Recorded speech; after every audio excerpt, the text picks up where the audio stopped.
gratuidad.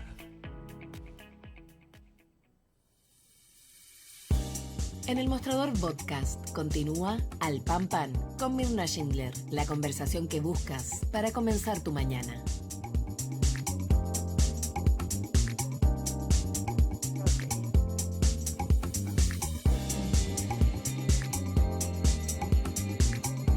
Bien, ya estamos de regreso. Fíjense ustedes que precisamente lo decía antes de irnos a la pausa, el aspecto del pacto fiscal, es decir, este pacto fiscal que ha costado sacar adelante, recordemos que este viernes se cumple exactamente un año en que el gobierno perdió la posibilidad de que se tramitara su reforma a los impuestos, la reforma tributaria. Bueno, un año después, el gobierno aún no logra sacar adelante un pacto fiscal que permita financiar en parte sus programas, ¿no es así? Bueno, y uno de los aspectos que ha tenido la discusión y la propuesta también del gobierno y que ha generado debate tiene que ver con esta iniciativa o esta idea de aumentar los impuestos a las personas que ganan más de 3,2 millones de pesos. ¿Por qué? Porque un sector dice esto sería afectar a la clase media, otro sector dice no, ellos no son, la persona que gana 3 millones de pesos definitivamente no pertenece a la clase media y se reinstala la discusión finalmente en Chile. ¿Qué es ser de clase media? Bueno, vamos a conversar de este tema con el director del Centro de Políticas Públicas de la Universidad Católica, Ignacio Irarrázaval. Ignacio, un gusto de tenerte con nosotros esta mañana. Muy buenos días, muchas gracias por esta oportunidad. Gracias. Ignacio, este es un viejo tema de discusión. Hay distintas maneras de medir, instrumentos para medir la clase media. ¿Qué es la clase media en Chile? Partamos por ahí. Claro, encantado. Mira, a ver, primero para aclarar, no hay una definición oficial de qué es clase media, así como el Ministerio de Desarrollo Social tiene una definición bastante estricta de lo que es la línea de pobreza, no hay una definición oficial de qué es clase media. Segundo, hay una distinción conceptual, puede ser un poquito latero, pero mal que mal soy profesor universitario. Tradicionalmente la clase media se medía desde una perspectiva más bien sociológica, o sea, Claro. que en el lenguaje anglosajón se hablaba de los blue collars versus los white collars, es decir, las personas que trabajan con overall versus los que trabajan con camisa blanca. Entonces, esta clásica distinción entre obreros y empleados. Esa distinción sociológica hoy día no tiene mucho valor porque sabemos que hay obreros, entre comillas, por ejemplo, en la minería, que pueden ganar muchísimo más que un empleado. Entonces, antiguamente, estoy hablando hace 50 años atrás, para las personas mayores que pueden estar escuchando, ser del Sermena, que era el servicio de salud de los empleados, era bien distinto de ser del servicio de salud que era para los obreros. Entonces había una estratificación social basada en el empleo. Entonces, reitero, esa cuestión hoy día, si bien hay gente que la trabaja, no es lo más importante. Entonces, hay una segmentación por tramos de ingreso y en general ahí hay alguna discusión. Hay unas categorías del Banco Mundial que es que clase media es entre 1,5 y 6 veces la línea de pobreza. La CEPAL usa otros brechas, digamos, otros umbrales, pero está más bien basada en los ingresos. En el caso de esto del Banco Mundial, eso significa hogares que tienen entre 800 y 3 millones y medio de ingresos. Entonces, Mira, como te digo, no hay una definición, cargamos sociológicamente esta definición antigua, no sé, yo soy más viejo que tú, ni tanto. hasta qué punto el trabajo es manual versus es un trabajo Claro. más, entre comillas, intelectual, y en la práctica hoy día se usa mucho más esta definición en términos de tramos de ingreso. Claro, pero tú acabas de decir algo súper interesante, Ignacio, que tiene que ver con los montos, porque tú hablas de un rango de entre 800.000 pesos y 3 millones y medio por hogar. Si pensamos, por ejemplo, en un hogar donde hay un solo ingreso, ¿no es cierto? Un proveedor o proveedora, independiente de aquello. La discusión hoy día está en si corresponde o no que a ese proveedor o proveedora que gana sobre 3 millones de pesos se le aumenten los impuestos. Entonces, ahí está la discusión porque hay un sector que dice eso es afectar a la clase media. Desde el oficialismo, los sectores dicen, no, pero es que eso no es clase media. ¿Pero es clase media o no es clase media si tenemos que discutir ese punto? A ver, estrictamente yo diría que no son clase media, o sea, ya están en el 90-95% de la distribución de ingresos, así que no es clase media. Lo que pasa es que la distribución del ingreso en Chile es bastante plana, entonces no es clase media. Ahora, yo quiero ponerte ahí otro punto, Mirna, que si Ujú. quieres lo abrimos después. O sea, el problema que tenemos en Chile es que hay la exención de impuestos muy alta. O sea, hay un tramo gigante de personas que no paga impuesto a la renta. O sea, yo incluso esto lo puedo decir yo cómodamente desde una universidad. ¿Te fijas? Otra cosa es la mirada política. Eh, y yo creo que en Chile debiéramos hacer un esfuerzo todos, incluso el estrato socioeconómico bajo, por tener un impuesto a la renta, porque al estrato socioeconómico alto, yo creo que no se le puede exigir mucho más. Y en términos de este impuesto que se ha pensado los súper ricos ya tienen su patrimonio fuera de Chile. Entonces, por más que tú trates de subirle los tramos de impuestos a las personas más ricas, en verdad el rendimiento de eso no va a ser muy grande. Y la masa de esas personas es poca. Si bien obviamente comandan muchos recursos, ¿te fijas? Entonces, yo creo que la idea no es mala. Políticamente no sé si sea aceptable en la práctica, ¿no? Porque está, como tú bien dices, este argumento de que se está perjudicando a la clase media, si bien es el umbral superior de la clase media, yo diría rozando el estrato socioeconómico alto. Claro, pero tú dices, Ignacio, pues conversamos hasta ahora con Ignacio Irarrázaval, el director del Centro de Políticas Públicas de la Universidad Católica. Ignacio, pero tú dices que no le sigamos cargando la mata a ese sector que genera estos recursos, ¿no es cierto? Estamos hablando de ese umbral que ya sobrepasa los 3 millones, y aumentemos la base tributaria, que significa que personas que ganan menos de 800.000 pesos paguen impuesto a la renta, que hoy día eso no ocurre. Pero ahí tú tienes un tema político, porque ningún gobierno se ha atrevido a hacerlo, entre otras razones, porque ese sector que gana menos de 800.000 tiene a su vez una serie de otras necesidades que no están cubiertas necesariamente por el sistema de las políticas sociales, hablemoslo así. Entonces no es tan simple aplicar esa política pública. ¿Cómo lo ves?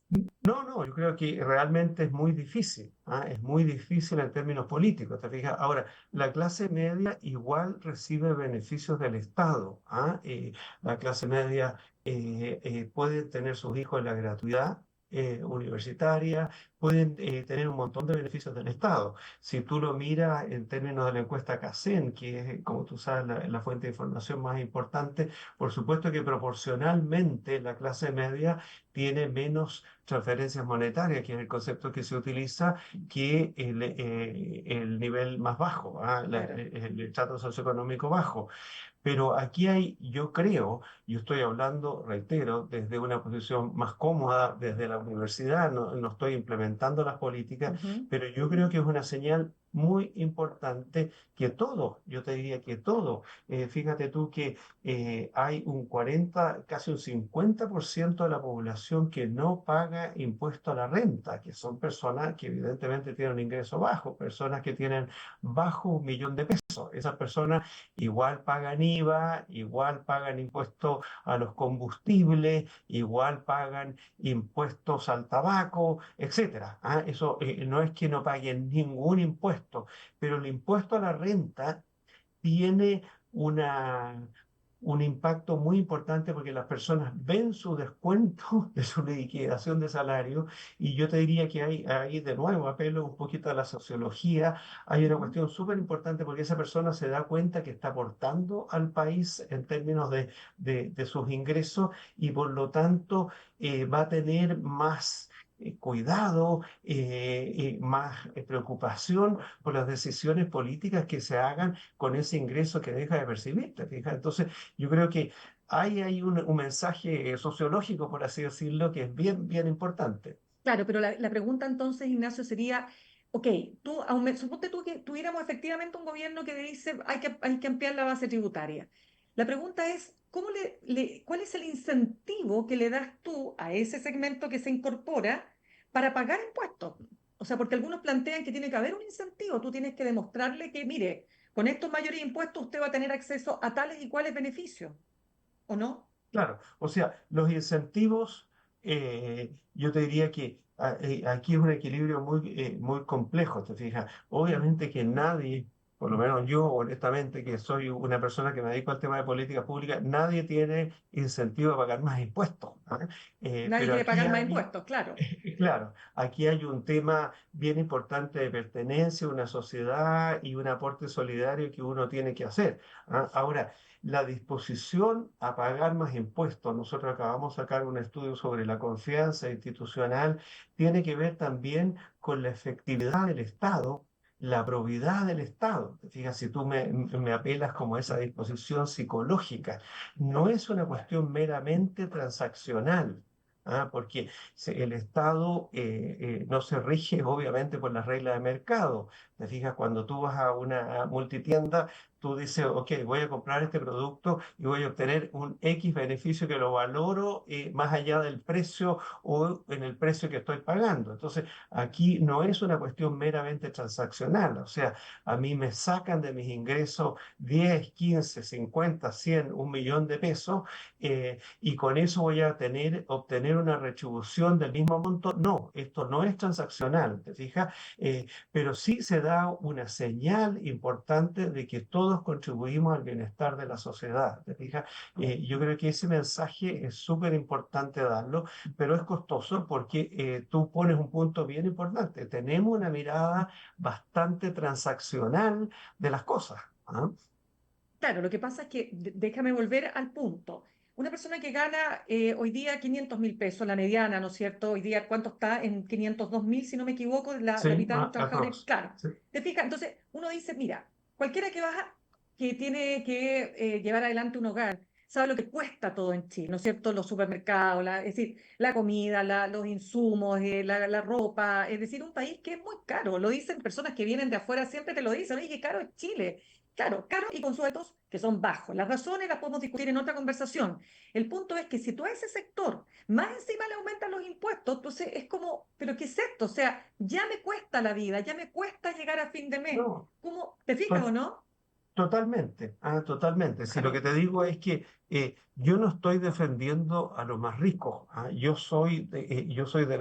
Tengo un sueldo alto en la Universidad Católica y los empleados con sueldo alto somos los más perjudicados con los impuestos. Digo, porque la gente del mundo empresarial tiene esquemas para pagar en base a empresas, etcétera, etcétera. Pero los que tenemos un sueldo relativamente alto, en que la planilla de liquidación dice usted gana un sueldo alto, nos pesca el tramo del 40% inmediatamente. ¿Te fijas? Lo que te quiero decir es que no estoy defendiendo a las personas más ricas, si bien ellos hacen un aporte importante al país, pero creo que seguir subiendo la tasa no tiene mayor sentido porque esas personas van a hacer movimientos que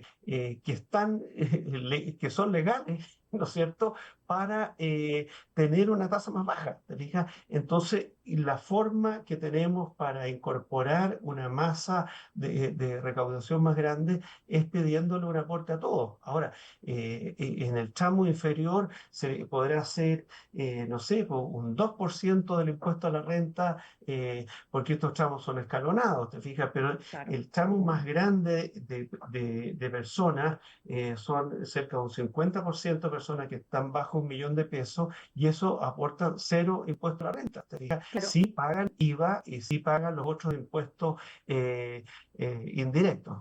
Claro, conversamos con Ignacio Irarrázaval, director del Centro de Políticas Públicas de la Universidad Católica.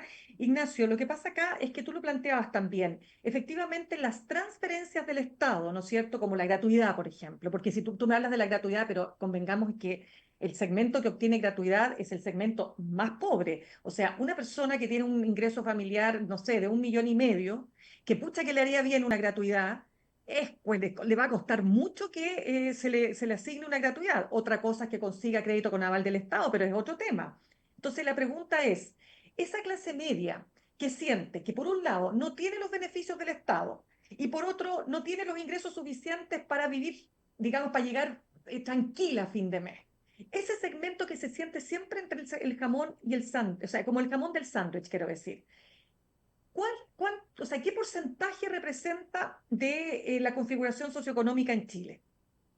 No, esa clase media definida por estos umbrales de 1,5 a 8 veces la línea de pobreza es alrededor de un 50, un 60% de la población. Es un tramo muy grande, pero digamos, este corte de 3,2 millones de pesos está casi en el umbral superior. ¿Ah? Claro. Y Chile ha sido un país bastante exitoso, es importante recordarlo eso.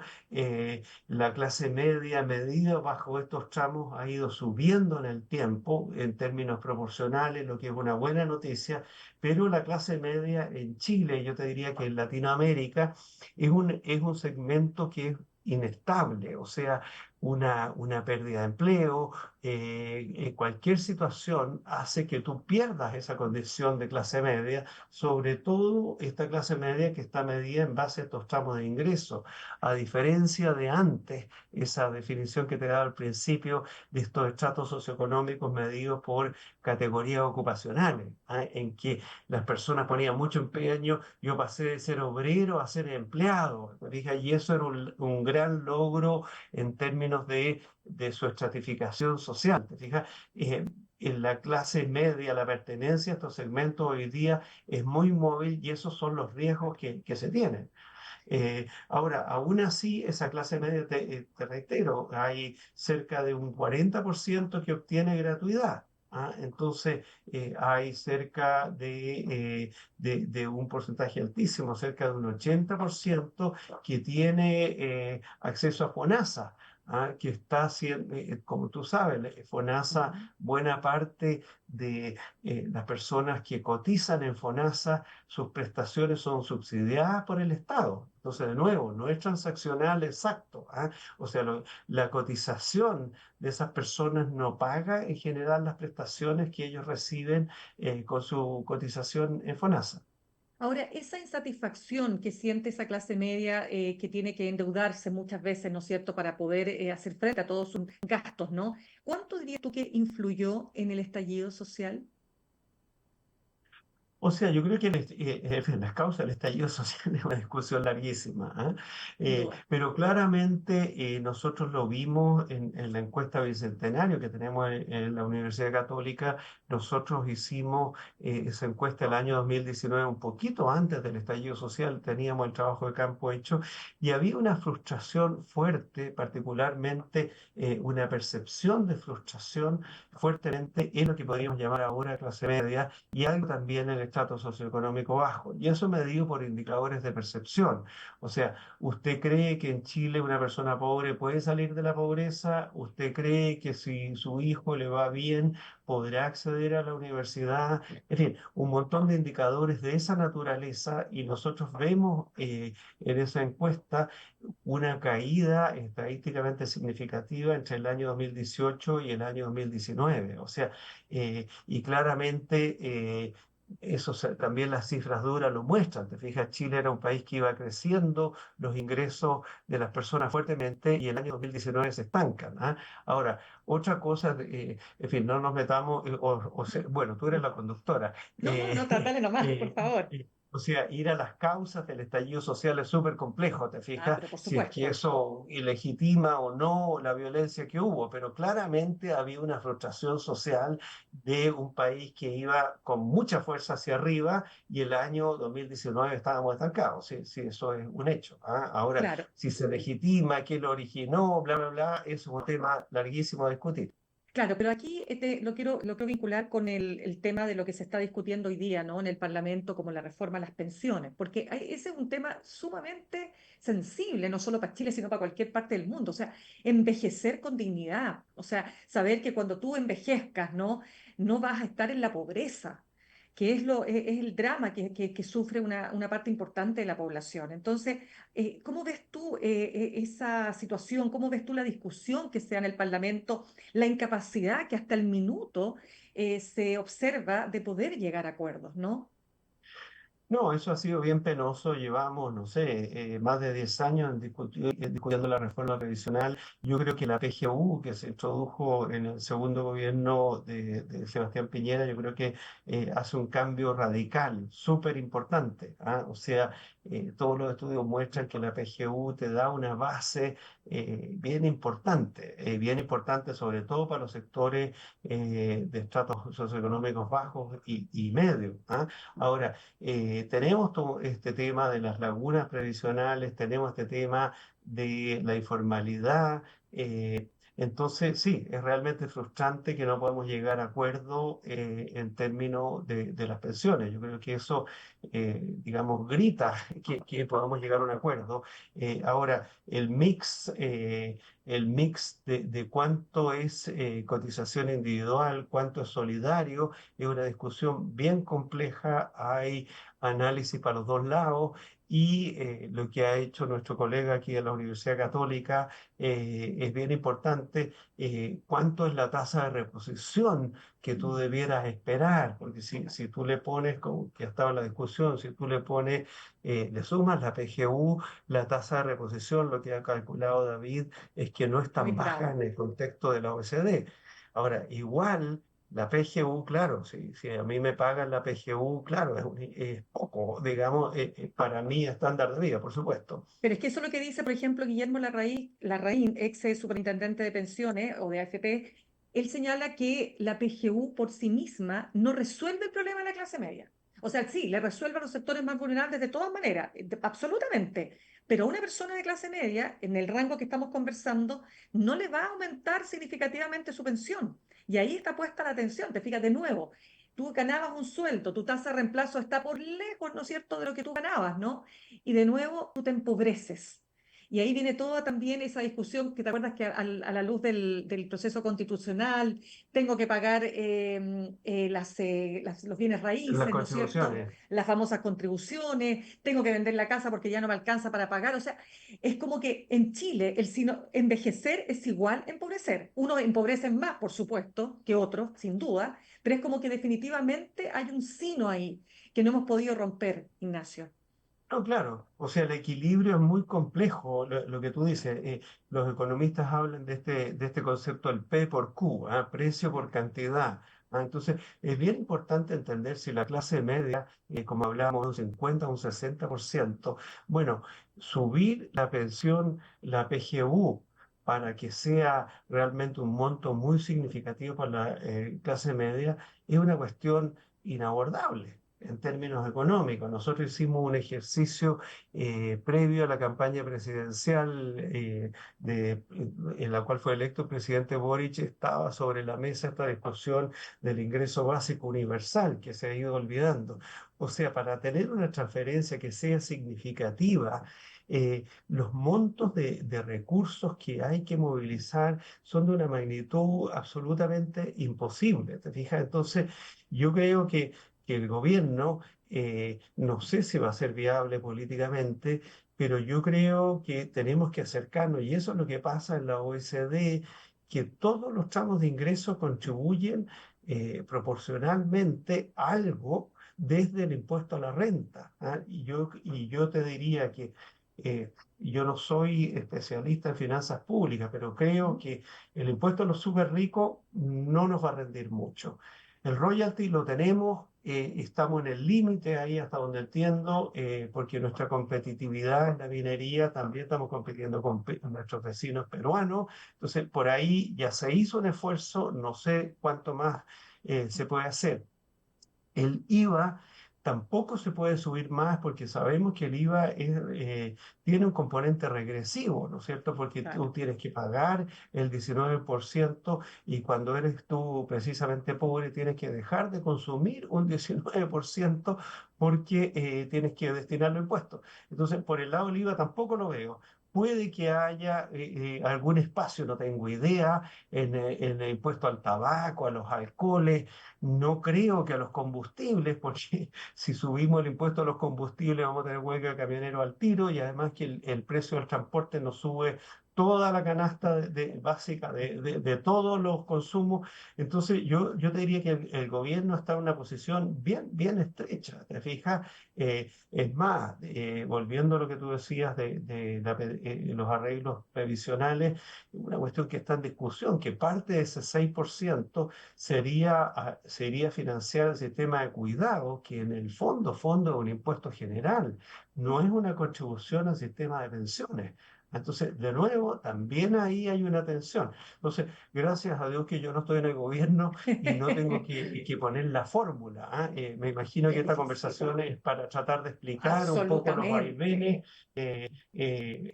los vaivenes que tiene, las tensiones que tiene esta decisión que tiene el gobierno. Pero te reitero, o sea, respecto a la pregunta inicial, el 3,2 es clase media, pero está en el tramo superior de la clase media.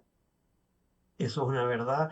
Y yo creo que a nadie le gusta pagar más impuestos, pero creo que es una medida legítima. ¿Ah? Todos tenemos que hacer un esfuerzo y creo que los rendimientos recaudatorios por otras vías no van a dar mucho, ¿ah? Sin ser un especialista en finanzas públicas. No, te entiendo perfectamente. Ignacio Irarrázaval, director del Centro de Políticas Públicas de la Universidad Católica, gracias porque de verdad que se nota ahí tu capacidad de profesor para entender, ¿no? Un tema que no es fácil, pero que es extremadamente necesario de aterrizar con cifras tal como lo hemos hecho acá y por supuesto quedan algunos temas pendientes, ya estaremos conversando en otra oportunidad. Encantado, muchas Que gracias. estés muy Que estés bien. muy bien. Chao, Muchas chao. gracias. Chao.